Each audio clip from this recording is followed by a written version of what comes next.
Hai, Assalamualaikum warahmatullahi wabarakatuh. Apa khabar murid-murid yang dikasihi sekalian? Ustazah harap murid-murid dalam keadaan sihat walafiat ya. Dalam video ini, Ustazah akan mengajar pendidikan Islam prasekolah bidang adab di bawah tajuk menghormati ahli keluarga.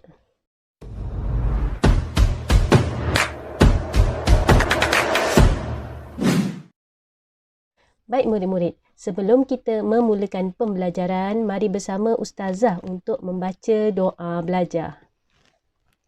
Bismillahirrahmanirrahim. Allahumma aftah alaina hikmataka wanshur alaina min khazaini rahmatika ya arhamar rahimin. Amin. Baik murid-murid, objektif pembelajaran di akhir video ini murid-murid akan dapat pertama menyebut pengertian dan perincian keluarga dengan betul, yang kedua menjelaskan adab terhadap keluarga dengan betul, dan yang ketiga murid-murid akan dapat menyatakan kepentingan beradab terhadap keluarga dengan betul. Baik murid-murid, apa itu keluarga? Siapa tahu apa tu keluarga?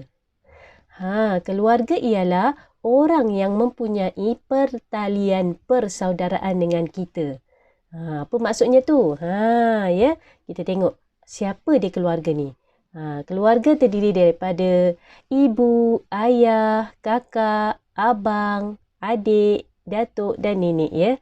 Itu keluarga yang mempunyai perhubungan pertalian darah dengan kita. Ini antara ahli keluarga yang terdekat. Contoh lain, makcik, pakcik kan. Itu antara keluarga yang terdekat dengan kita. Maksudnya yang mempunyai pertalian darah. Itulah dinamakan keluarga. Semua mempunyai keluarga bukan? Ya, ibu, ayah semua itu adalah keluarga kita. Alhamdulillah. Okey, seterusnya kita tengok. Apakah adab terhadap keluarga? Apakah perkara yang perlu kita jaga terhadap keluarga kita? Apa yang kita perlu jaga dengan ibu, ayah, kakak, abang, adik, datuk, nenek dan yang lain? Ya? Apakah ada adab dia? Kita tengok satu persatu adab terhadap keluarga. Okey, pertama, kita mesti mengutamakan orang tua. Siapa orang tua? Orang yang lebih tua daripada kita. Ibu, ayah, datuk, nenek, abang, kakak, ya. Itu orang yang lebih tua daripada kita. Kita perlu mengutamakan mereka. Okey, seterusnya hormat menghormati. Kita perlu menghormati orang yang lebih tua kepada kita ya, lebih tua daripada kita. Kita perlu hormat orang yang lebih kecil daripada kita ya. Semua kita kena hormat ahli keluarga kita. Ibu, terutama ibu kita perlu hormat. Dengan cara macam mana? Jangan melawan cakap ibu. Mendengar kata-kata nasihat daripada ibu ya. Juga kepada ayah. Ayah juga kita perlu hormat, dengar apa yang ayah nasihatkan ya. Datuk, nenek ya, kakak, abang kita perlu hormat. Adik yang kecil pun kita perlu hormat. Jangan kita bully. Itu tanda kita hormat. Itu adab yang kedua. Adab yang ketiga, menggunakan bahasa yang sopan. Bila bercakap, bila kita berbual, berkata-kata dengan ahli keluarga kita, kita perlu menggunakan bahasa yang sopan. Bahasa yang sesuai. Contoh kalau kita bercakap dengan ibu dan ayah kita, kita tak sesuai menggunakan aku, engkau, awak. Bila kita bercakap dengan ibu ayah kita, kita panggil ibu. Ada panggilannya ayah, kan? Bila bersembang dengan kakak, dengan abang, berbual dengan kakak, abang, adik, menggunakan bahasa yang sopan. Jangan menggunakan kata-kata yang kasar, kan? Walaupun kita bergaduh, marah, tapi jangan mengeluarkan kata-kata yang kesat, kata-kata yang tidak elok. Jadi, menggunakan bahasa yang sopan. Seterusnya, adab terhadap keluarga yang keempat, saling menyayangi. Kita kena sayang ibu, ayah, kakak, abang, adik, datuk, nenek dan ahli keluarga yang terdekat yang lain. Kena sayang. Sayang macam mana? Jangan bergaduh. Dengar kata ibu dan ayah. Ya? Baiklah, seterusnya adab terhadap keluarga yang kelima, ucapkan salam apabila bertemu. Ini kalau keluarga yang lama tidak berjumpa, bila kita bertemu, ucapkan salam. Salam ni apa maksud dia? Salam ni kita mendoakan dia. Salam, Assalamualaikum. Kita mendoakan kesejahteraan orang yang kita jumpa, ahli keluarga kita yang kita jumpa. Ya, ucapkan salam apabila bertemu. Okey, seterusnya saling menziarahi. Contoh kalau kamu dah duduk jauh kan, dah tinggal jauh daripada ibu ayah kamu, ziarahlah ibu dan ayah kamu kan. Kalau datuk dan nenek jauh, ziarahlah mereka. Terutama ketika mereka sedang memerlukan, sakit, kita kena ziarah ya. Saling menziarahi. Okey, seterusnya mungkin ada yang tanya, ziarah tu apa Ustazah? Kita melawat, kita menjenguk, kita pergi ke rumah mereka. Ya. Okey, seterusnya, itu adab terhadap keluarga. Sekarang ni kita tengok kepentingan kenapa kita perlu menjaga adab terhadap keluarga. Apa kepentingan dia? Yang pertama, akan saling menyayangi. Masing-masing akan sayang lah. Kita akan sayang ibu, ayah, adik-beradik yang lain, datuk, nenek, ya. Bila kita menjaga adab-adab yang Ustazah sebutkan tadi. Yang kedua, dapat merapatkan hubungan keluarga. Hubungan kekeluargaan kita semakin rapat. Kalau bergaduh, kan semakin renggang.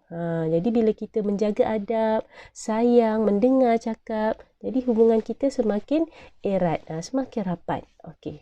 Seterusnya yang ketiga, apa yang kita dapat? Kebahagiaan keluarga terjamin. Menjadi keluarga yang bahagia, keluarga yang sakinah. Seterusnya yang keempat, mendapat rahmat Allah, kasih sayang daripada Allah. Orang yang menjaga adab terhadap ahli keluarga dia, Allah akan sayang ya. Baiklah, seterusnya. Tadi kita tengok kepentingan, sekarang ni kita tengok akibat orang yang tidak menjaga adab kepada keluarga. Orang yang tidak menjaga, orang yang mengabaikan adab terhadap keluarganya. Okey, yang pertama, akan hilang kasih sayang. Dah tak sayang dah. Bila tak jaga adab, hilang kasih sayang. Dah tak sayang dah kakak, abang, adik, ya, ibu, ayah. Sebab dia tidak menjaga adab-adab terhadap keluarga. Ya, tak nak dengar cakap ibu, ayah. Kasih sayang pun tak ada di situ. Ya. Okey, seterusnya, akibat mengabaikan adab terhadap keluarga melambangkan peribadi yang buruk. Ya, peribadi yang buruk.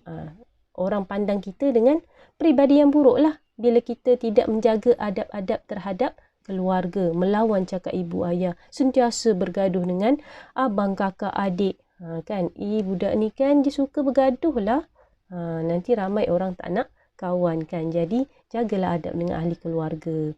Yang ketiga, merenggangkan hubungan keluarga. Bila kita selalu bergaduh, tak nak dengar cakap kan, tak menjaga adab-adab bersama ahli keluarga, jadi hubungan dengan keluarga pun renggang. Bukannya erat, tapi renggang, semakin jauh. Kan, tidak menziarahi keluarga, datuk, nenek, ibu bapa yang bila kita berjauhan, kita tidak ziarah, datang balik, maka makin lama bila dah jauh, hilang kasih sayang. Jadi hubungan tu pun semakin jauh kan. Hubungan kekeluargaan pun semakin jauh. Seterusnya yang keempat, dimurkai Allah. Allah tidak suka orang yang tidak menjaga adab terhadap keluarga. Allah marah. Murka ni maksudnya marah ya. Okey, seterusnya secara kesimpulan daripada tajuk pembelajaran kita pada hari ini ialah sayang keluarga, tanggungjawab bersama. Kita bersama-sama menjaga adab terhadap ahli keluarga. Kita sama-sama menjaga kasih sayang kita terhadap ahli keluarga kita. Ya, amalkan sunnah Rasulullah untuk kebahagiaan keluarga. Ya, dalam diri Rasulullah itu ada contoh yang perlu kita ikuti. Rasulullah ni seorang anak yang baik, ya, seorang bapa yang penyayang, seorang suami yang penyayang, datuk yang penyayang. Ciri-ciri tersebut ada pada Rasulullah. Ya. Jadi Ustazah ingin sebutkan ayat daripada surah Al-Ahzab ayat 21. Maksudnya, demi sesungguhnya adalah bagi diri Rasulullah SAW itu contoh ikutan yang baik, iaitu bagi orang yang sentiasa ingin mengharapkan keredaan Allah dan balasan baik di akhirat kelak, serta ia pula banyak menyebut dan mengingati nama Allah Subhanahu Wa Taala dalam masa susah dan senang, ya. Dalam diri Rasulullah itu ada contoh. Jadi contohilah keluarga Rasulullah, diri Rasulullah itu sendiri. Okey, itu saja daripada Ustazah. Semoga bermanfaat. Sayang keluarga, insya-Allah bahagia. Jumpa lagi dalam video akan datang. Assalamualaikum.